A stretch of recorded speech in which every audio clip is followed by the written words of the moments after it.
From the National Newsroom of the Canadian Press, I'm John Kennedy. Officials in British Columbia are expected to tell more about drought conditions and wildfires in the season to come ahead of the province's latest snowpack bulletin release. The BC River Forecast Centre is warning that parts of British Columbia will likely enter unfamiliar territory with drought if they see another hot, dry summer as persistent drought conditions stretch back to 2022.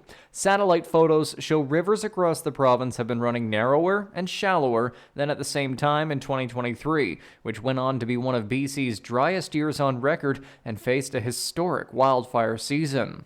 British Columbia Premier David Eby says an investigation is underway to determine the extent of a cybersecurity breach on provincial networks. A government source says the cyberattack is related to last week's directive that all provincial employees should immediately change their passwords. Eby says the provincial government is working with the Canadian Centre for Cybersecurity, but there's currently no evidence that any sensitive information has been compromised. A courtroom in Winnipeg is expected to hear testimony today about the search for the remains of 4 victims of Jeremy Skibicki. Skibicki is charged with 4 counts of first-degree murder in the slayings of 4 women in early 2022, in which he admitted to the killings and said he was sent by God. An officer who helped with the search for the remains of one of the victims is expected to testify later today. There are new efforts underway to try and get more humanitarian aid into the Gaza Strip.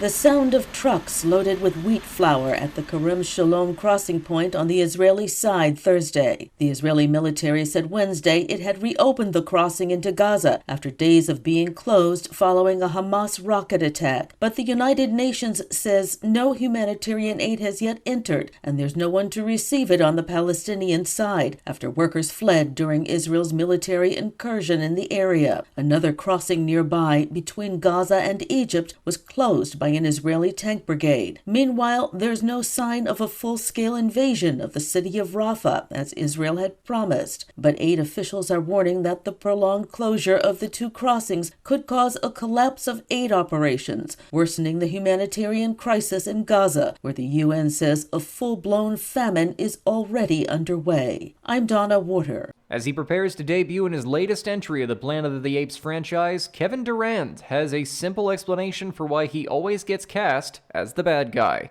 The Thunder Bay, Ontario native says he's always gravitated towards the sinister roles, dating back to his early days as a Shakespeare-obsessed aspiring actor. His latest turn? A bad ape, the tyrannical simian king Proximus Caesar, in Westball's Kingdom of the Planet of the Apes, which opens tomorrow. This is the Canadian Press. In sports, the Vancouver Canucks are off to a good start in their second-round NHL playoff series against Edmonton. The Canucks scored 3 times in the third period for a 5-4 victory. Connor Garland scored the winner with less than 6 minutes to play. Florida dumped Boston 6-1 to tie that series, a game apiece. In PWHL semifinal play, Toronto shut out Minnesota 4-0 in the opener of a best-of-5 series.